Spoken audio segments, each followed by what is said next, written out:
प्रणाम, स्वागत है आप सभी का गेटिंग द गोल में।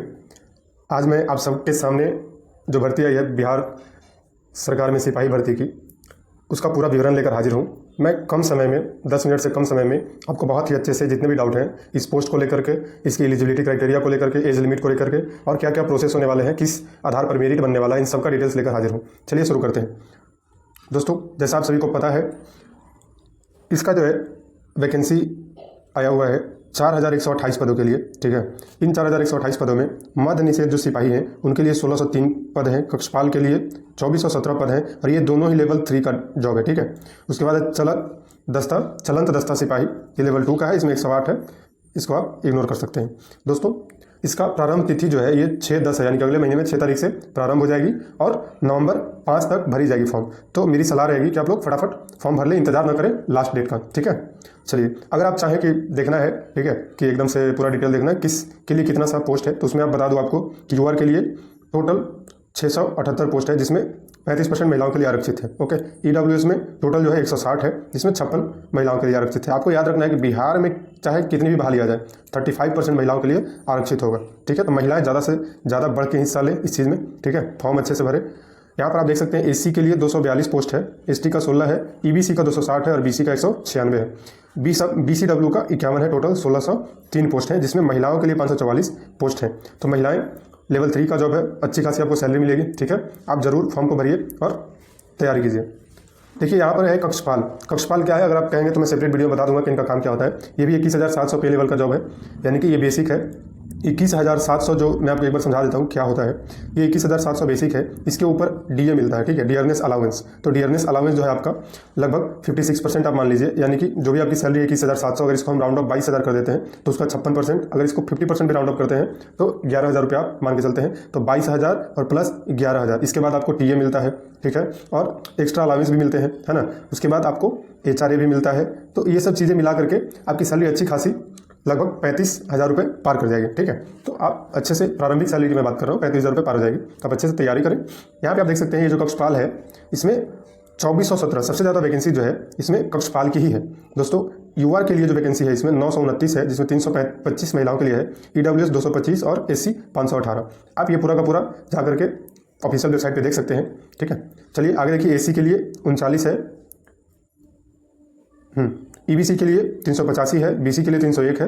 ये आप देख सकते हैं पूरा का पूरा डिटेल्स। चलन सिपाही में कुछ ज़्यादा नहीं है, तो हम लोग आगे बढ़ते हैं आगे की प्रक्रिया पे। ठीक है, शारीरिक मापदंड। हाँ, एक चीज़ आपको ध्यान रखना है दोस्तों, ये जो चलंत दस्ता सिपाही है जिसमें 100 ही पोस्ट है, उसको ध्यान भी आप मत दीजिए, लेकिन अगर उसमें प्रेफरेंस आप डालते हैं तो आपके पास लाइट मोटर व्हीकल और हैवी मोटर व्हीकल दोनों का ड्राइविंग लाइसेंस होना जरूरी है। कब तक? तो उसके लिए आपको विज्ञापन की तिथि 26/9/2025 तक आपके पास उसका डॉक्यूमेंट होना चाहिए, यानी कि लाइसेंस होना चाहिए। दोस्तों, यहाँ पर जो शारीरिक मापदंड है वो है 165 सेंटीमीटर। ठीक है, हाइट होना चाहिए 81 सेंटीमीटर, बिना फुला चेस्ट होना चाहिए और 5 सेंटीमीटर हर जगह जहाँ भी फुलाने का सिस्टम है वहाँ पर 5 सेंटीमीटर फुलाया जाता है।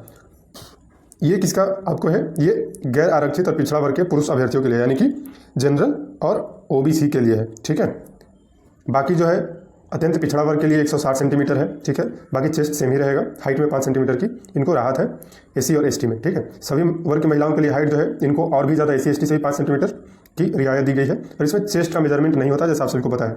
और सभी वर्गों की महिला अभ्यर्थियों के लिए न्यूनतम वजन 48 kg होना आवश्यक है। चलिए दोस्तों, आगे बढ़ते हैं फटाफट। देखिए, यहाँ पर अब आपको बताने वाले हैं कि डॉक्यूमेंट क्या क्या लगने वाला है, यानी कि किसके लिए। एक तो मैंने आपको ऊपर बताया कि अगर आप दस्ता सिपाही के लिए भरते हैं, चलन दस्ता सिपाही, उसमें आपको लाइट मोटर व्हीकल और हैवी मोटर व्हीकल का सर्टिफिकेट होना जरूरी है। ठीक है, उसके बाद अगर एजुकेशनल क्वालिफिकेशन की बात करें तो मध्य निषेध सिपाही या चलन दस्ता सिपाही दोनों के लिए 10+2 होना जरूरी है। ठीक है, और बाकी कक्षपाल के लिए भी जो है 10+2 ही मांगा गया है, वो किसी भी राज्य या केंद्र द्वारा मान्यता प्राप्त स्कूल कॉलेज यूनिवर्सिटी से होना चाहिए। ठीक है, उसके बाद है मध्य निषेध सिपाही।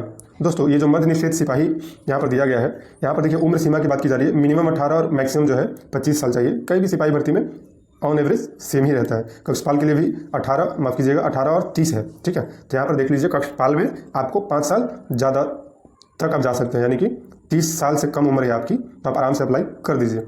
और पोस्ट भी सबसे ज़्यादा इसी में है, तो बहुत ही अच्छा रहेगा, अप्लाई करिए। हाँ, यहाँ पे चलंत दस्ता जो सिपाही है दोस्तों, इसमें अधिकतम उम्र मात्र 23 वर्ष ही है। इस बात का ध्यान रखिए, अगर आपका 23 वर्ष से ज़्यादा है तो आप फॉर्म नहीं भर पाएंगे, तो अन्यथा जाकर के परेशानी ना उठाएं कैफे में या फिर कहीं भी। ठीक है, चलिए दोस्तों, यहाँ पे बाकी जो है एक सर्विसमैन के लिए है, वो छोड़ देते हैं हम लोग, वो इंपॉर्टेंट नहीं है आपके लिए। बाकी एक दो इंपॉर्टेंट चीज़ें हैं जो मैं आपको बताऊँगा अभी। कि सिलेक्शन प्रोसेस क्या रहने वाला है। चलिए देखिए, सिलेक्शन प्रोसेस हम लोग देखेंगे कि क्या रहने वाला है।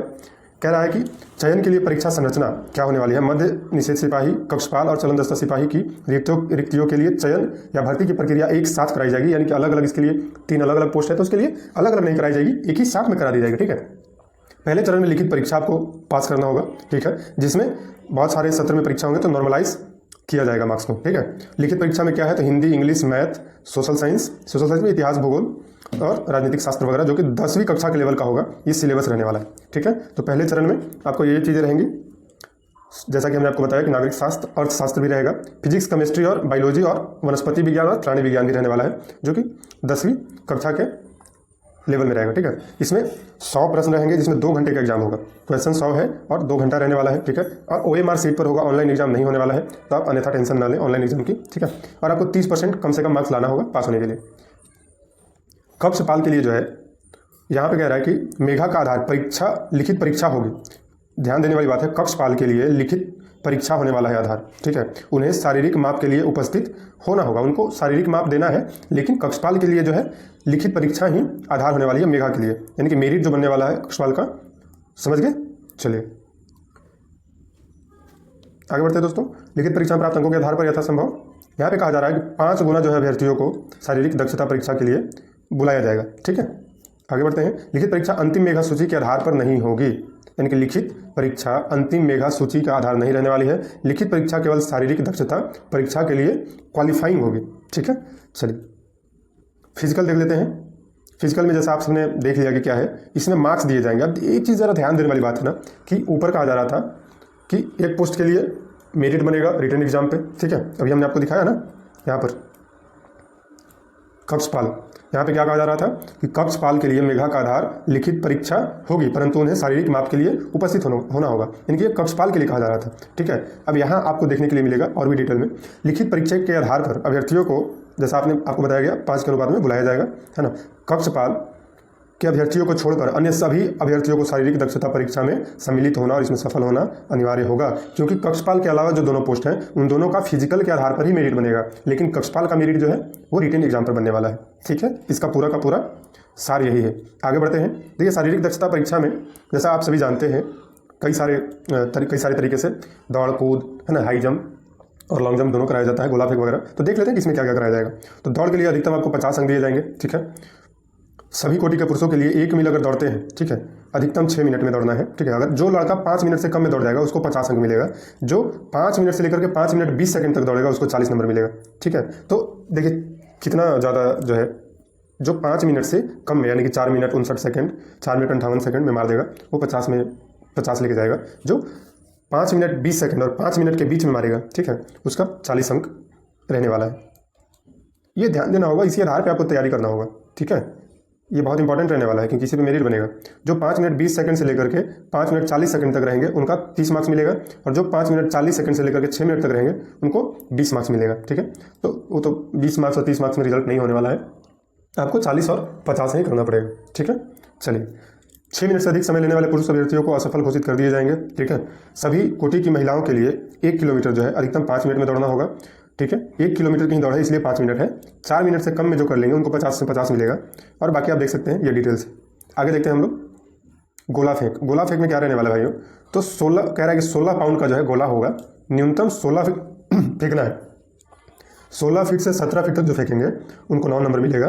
ठीक है, और 16 फीट से ज़्यादा और 18 फीट तक फेंकेंगे उनको 13 अंक मिलेगा। इस तरह से मैक्सिमम जो है, अगर 20 फीट से ज़्यादा फेंक देते हैं तो 25 अंक मिलेगा।